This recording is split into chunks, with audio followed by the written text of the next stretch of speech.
It wasn't the triumph they were hoping for, but it was a clear win. At the Christian Democrat headquarters, that was enough for tonight. Actually forming a coalition strong enough to govern may be a whole new battle. Friedrich Merz will be Germany's new Chancellor and knows the international situation demands urgency.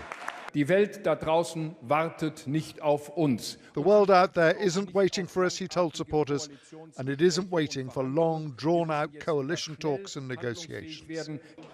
The situation is complicated by the far-right AFD, led by Alice Weidel, winning 1 in 5 votes, their best ever performance by a long way. If they were a normal party, a strong second place would give them a say in coalition building, but that's not going to happen. There will be no coalition with the AFD. The AFD is pro-Putin, anti-NATO, anti-EU. They are questioning the fundamentals of the Federal Republic of Germany. We will never work together with these kind of people. That means the party of outgoing Chancellor Olaf Scholz, despite a humiliation tonight, will have to stay in government as a junior partner. But it all might take Friedrich Merz a long time to sort out. He's going to have to be a strong leader, not just for Germany, but for Europe. But as ever with Germany, you're going to have to form coalitions, and that's not going to be too easy. Is it going to be quick? He wants it to be quick. He has made it clear that with the twin threats of Donald Trump and Vladimir Putin, he wants to get a new government going quickly. Back at the Christian Democrat Victory Party, there was optimism that Germany may soon be back to centre stage. Europe really needs Friedrich Merz to be a strong leader. Yes. Is that going to happen? I hope so. I sure hope so. What does your gut tell you? Yes, he will be. It's going to be difficult. We have Putin on the one side in Russia. We have Trump on the other side in the US.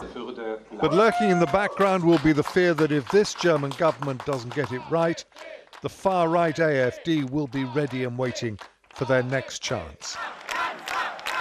Friedrich Merz has waited a long time for his chance to lead. It could hardly have come at a more difficult moment.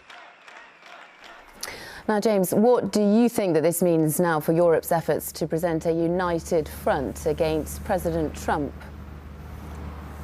Well, in the short term, it is far from ideal because while this coalition building goes on, the outgoing Chancellor Olaf Scholz will remain in charge as the lamest of lame ducks, and that's why while next week President Macron of France and Keir Starmer go to Washington to present Europe's point of view to Donald Trump, and they would dearly love a German voice, if not a German presence there. There's also due to be an emergency European summit in 10 days' time on this transatlantic crisis, and it's not clear the new man will be there either. But Friedrich Merz, longer term, has laid out tonight in a TV interview that a priority of his will be to ensure Europe can achieve full strategic independence from the US. Now, that, of course, is a line that President Macron has been pushing for a long time, but for a German leader, an Atlanticist like Merz, a long-term supporter of NATO, to be talking like this, German policy longer term is clearly going to be very different.